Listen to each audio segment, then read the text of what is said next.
Hello friends, welcome to my channel. இன்னைக்கு நம்ம இட்லி உப்புமா எப்படி செய்யறதுன்னு பார்க்கலாம். நான் ரெண்டு விதமா செஞ்சிருக்கேன். எப்படி செய்யறதுன்னு பார்க்கலாம் வாங்க. இப்போ நான் 4 இட்லி எடுத்துர்க்கேன். இத நம்ம உதுரா பண்ணிக்கலாம். பாருங்க இப்படி பண்ணி வெச்சுக்கலாம். இப்போ ஒரு panல 2 டேபிள் ஸ்பூன் எண்ணெய் விட்டுருக்கேன். கொஞ்சமா கடலை பருப்பு உளுத்தம் பருப்பு சேர்த்துக்கலாம். கொஞ்சோண்டு வேர்க்கடலை சேர்த்துக்கலாம். நல்லா வறுத்து விடலாம். இப்போ இதுல ஒரு மீடியம் சைஸ் வெங்காயம் கட் பண்ணிருக்கேன், அதை சேர்த்துக்கலாம். கறிவேப்பிலை கொஞ்சம், பச்சை மிளகாய் ஒன்று கட் பண்ணிருக்கேன், அதையும் சேர்த்துக்கலாம். இப்போ ஒரு உருளைக்கிழங்கு, ஒரு கேரட், 1/4 கப் பட்டாணி இதை சேர்த்து நம்ம நல்லா மிக்ஸ் பண்ணி விட்டுக்கலாம். தேவையான அளவு உப்பு சேர்த்துக்கலாம். நல்லா மிக்ஸ் பண்ணி விடுங்க. இப்போ இதை மீடியம் ஃப்ளேமில் வச்சு 1 நிமிஷம் போல் வேகட்டும். இப்போ நம்ம தக்காளி சேர்த்துக்கலாம். ஒரு தக்காளி, கொஞ்சம் கொத்தமல்லி, இதை நல்லா சேர்த்து இது வதங்குற வரைக்கும் நம்ம மூடி போட்டு வைக்கலாம். ஒரு 1/4 டீஸ்பூன் மஞ்சள் தூள் சேர்த்துக்கலாம். இப்போ பாருங்க, நம்மளுக்கு தக்காளி நல்லா வதங்கிடுச்சு. இப்போ நம்ம உதுரா பண்ணி வச்ச இட்லியை சேர்த்துக்கலாம்.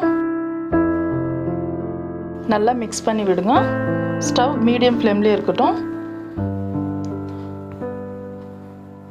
இப்போ ஒரு டீஸ்பூன் எலுமிச்சை சாறு சேர்த்துக்கலாம். இப்போ பாருங்க, நம்மளுக்கு இட்லி உப்புமா ரெடி ஆயிடுச்சு. இப்போ நம்ம சர்வ் பண்ணிக்கலாம். இது ஒரு பக்கம் இருக்கட்டும். இப்போ நான் இன்னும் 4 இட்லி இருக்கு. இதை நம்ம கட் பண்ணி எப்படி செய்யறதுன்னு பார்த்துக்கலாம். சின்னதாக நம்ம கட் பண்ணிக்கலாம்.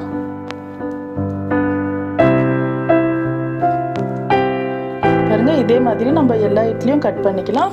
கட் பண்ணியாச்சு. இப்போ ஒரு பேனில் கடலைப்பருப்பு, உளுத்தப்பருப்பு ஒரு 1/2 டீஸ்பூன் சேர்த்துக்கலாம். 3 காஞ்ச மிளகாய் சேர்த்துக்கலாம். இதை நல்லா வறுத்துட்டு, வறுத்த வேர்க்கடலை ஒரு 1/4 கப்பு சேர்த்துருக்குறேன். இதை அரைச்சிட்டு வந்துடலாம். இப்போ பேனில் 2 டேபிள் ஸ்பூன் எண்ணெய் விட்டுருக்குறேன். 1/2 டீஸ்பூன் கடுகு சேர்த்து, கொஞ்சோண்டு கறிவேப்பிலை சேர்த்து, நம்ம கட் பண்ணி வச்சுருக்கிற இட்லியை சேர்த்துக்கலாம். இதை நல்லா ஒரு நிமிஷம் போல் வறுக்கலாம்.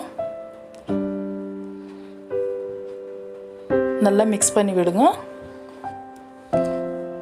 இப்போ சீரகம் தூள், ஆம்ச்சூர் பவுடர், உப்பு, மஞ்சள் தூள், மிளகாத்தூள் எல்லாம் 1/2 டீஸ்பூன் சேர்த்துக்கலாம். மீடியம் ஃப்ளேம்லேயே வச்சு நல்லா மிக்ஸ் பண்ணி விடுங்க. நல்லா அந்த இட்லிக்கு எல்லாம் பருவுற மாதிரி மிக்ஸ் பண்ணி விடுங்க.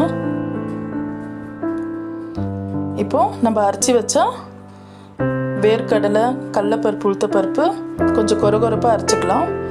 அது ஒரு 3 டீஸ்பூன் சேர்த்துக்கலாம். அது ஜாஸ்தியாக அரைச்சா கூட ஒரு டப்பாவில் போட்டு வச்சுக்கோங்க, நெக்ஸ்ட் யூஸ் ஆகும். பாருங்கள், இப்படி நல்லா மிக்ஸ் பண்ணி விட்டு கொஞ்சம் ரோஸ்ட் பண்ணி எடுத்தால் நம்மளுக்கு இட்லி உப்புமா ரெடி ஆயிடுச்சு. இப்போ இதையும் நம்ம சர்வ் பண்ணிக்கலாம். பாருங்கள், நம்மளுக்கு அருமையாக இட்லி உப்புமா ரெடி ஆயிடுச்சு. இப்போ நம்ம மிச்சமாக இருக்கிற இட்லியை வேஸ்ட் பண்ணாமல் டக்குன்னு காத்தால பிரேக்ஃபாஸ்ட்டுக்கு ரெடி பண்ணிக்கலாம். நம்ம பசங்களுக்கு லஞ்ச் பாக்ஸில் கூட நம்ம கட்டி அனுப்பலாம். பசங்களும் விரும்பி சாப்பிடுவாங்க. நம்ம இப்படி கட் பண்ணி செய்கிறதுனால பசங்க ஸ்கூல் முடிஞ்சு வந்தால் கூட ஒரு ஸ்நாக்ஸ் மாதிரி கொடுக்கலாம். இதில் ஒரு எக்கு கூட நம்ம ஆட் பண்ணி கொடுத்தா கூட பசங்க சாப்பிடுவாங்க விரும்பி. அவ்வளோதான் ஃப்ரெண்ட்ஸ். இந்த வீடியோ உங்களுக்கு பிடிச்சிருந்தா லைக் பண்ணுங்கள், ஷேர் பண்ணுங்கள், மறக்காமல் சப்ஸ்கிரைப் பண்ணுங்கள். தேங்க்யூ.